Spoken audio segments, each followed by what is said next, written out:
Assalamualaikum warahmatullahi wabarakatuh. Halo semuanya, perkenalkan nama saya Siti Nur Fatima dengan NIM A1H1240555 dan hari ini saya akan membahas topik yang sangat menarik dalam perkembangan anak, yaitu mengenai perkembangan motorik anak usia 4 tahun dalam kegiatan bermain. Usia 4 tahun adalah fase yang sangat dinamis bagi anak-anak. Di usia ini, mereka tidak hanya aktif secara fisik, tetapi juga mulai mengasah berbagai keterampilan yang menjadi dasar penting bagi pembelajaran di masa depan nanti.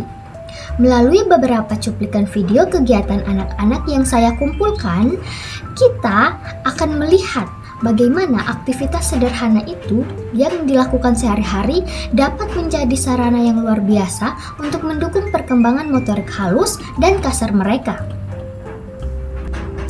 Mari kita saksikan video pertama, yaitu di sini kita melihat seorang anak yang sedang asyik bermain puzzle. Aktivitas ini adalah aktivitas yang sangat umum namun memiliki manfaat yang sangat luar biasa. Kegiatan menyusun puzzle ini sangat efektif untuk melatih motorik halus anak. Mereka harus menggunakan jari-jari kecilnya untuk memegang, memutar, dan menempatkan setiap kepingan puzzle dengan presisi yang tepat. Gerakan-gerakan ini memperkuat otot-otot kecil di tangan dan jari-jari mereka. Selain itu, puzzle juga mengembangkan kemampuan kognitifnya seperti pemecahan masalah, pengenalan bentuk, koordinasi mata dan tangan, serta kesabaran dan konsentrasi. Anak belajar bagaimana bagian-bagian kecil itu membentuk sebuah gambar yang utuh, sebuah konsep penting dalam pemahaman spasial mereka. Pada usia 4 tahun, anak mulai bisa menangani puzzle dengan jumlah kepingan yang lebih banyak dan bentuk-bentuk yang lebih kompleks, menunjukkan peningkatan kemampuan motorik halus dan penalaran mereka itu sudah semakin meningkat dalam memainkan permainan puzzle tersebut. Selanjutnya, kita akan melihat anak yang sedang membentuk huruf atau membentuk bentuk bulat-bulatan dengan plastisin. Ini adalah salah satu kegiatan sensori yang sangat digemari oleh anak-anak. Aktivitas meremas, menggulung-gulung, mencubit, dan membentuk plastisin ini sangat baik untuk memperkuat otot-otot tangannya dan jari-jarinya. Kekuatan dan kelenturan jari yang terlatih di sini adalah dasar penting untuk keterampilan menulis si anak di kemudian hari. Tanpa kekuatan otot tangan yang cukup, anak akan kesulitan memegang pensil dengan benar dan menulis dengan rapi.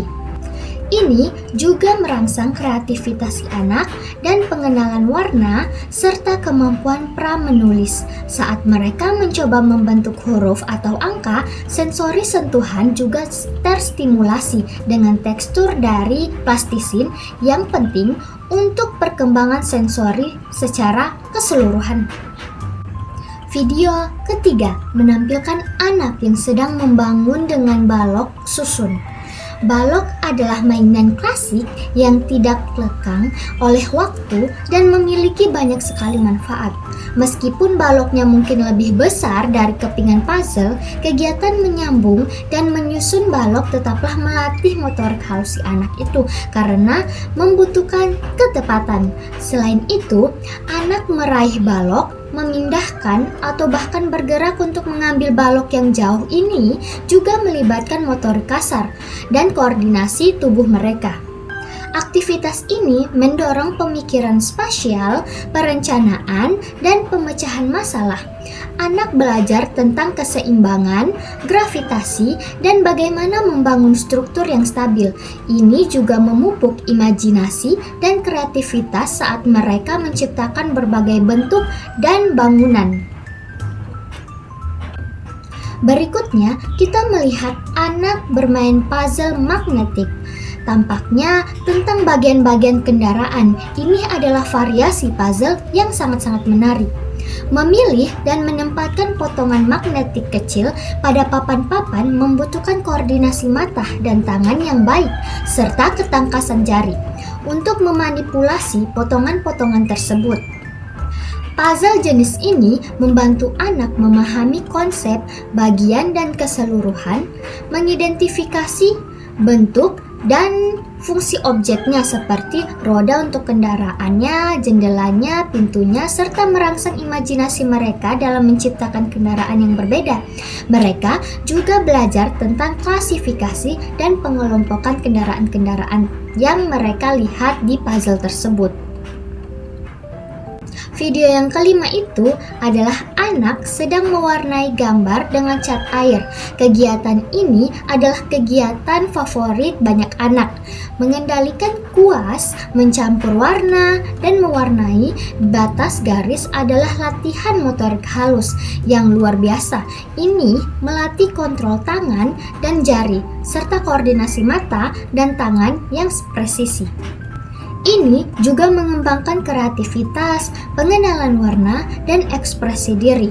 Anak belajar tentang sebab akibat, seperti berapa banyak air yang dibutuhkan, bagaimana warna ini bisa tercampur, dan meningkatkan fokus serta kesabaran saat mereka berusaha menyelesaikan gambar yang mereka sedang warnai. Terakhir, kita melihat anak yang sedang melukis angka dengan cat air. Ini adalah kombinasi antara seni dan pembelajaran akademik. Ini adalah cara yang menyenangkan untuk melatih motorik halus anak yang spesifik untuk keterampilan pra-menulis.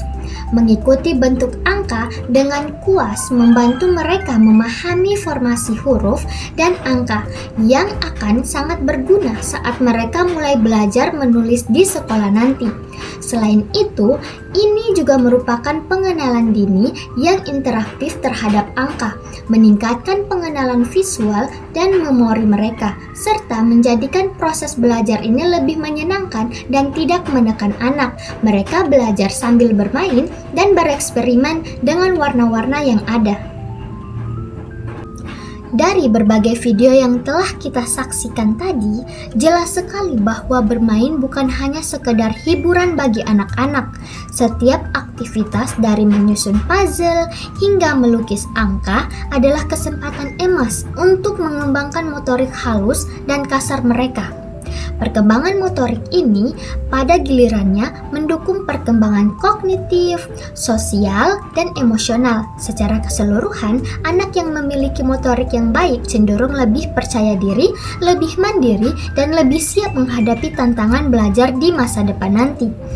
Sebagai orang tua, pendidik, atau siapapun yang terlibat dalam tumbuh kembang anak, mari kita terus mendorong dan menyediakan lingkungan yang kaya akan kesempatan bermain yang beragam dan menstimulasi bagi anak-anak kita. Karena melalui bermain, mereka tidak hanya bersenang-senang, tetapi juga belajar dan tumbuh menjadi pribadi yang lebih baik lagi untuk menghadapi masa depannya. Terima kasih telah menonton video pembelajaran saya kali ini. Sampai jumpa di video saya selanjutnya. Bye-bye.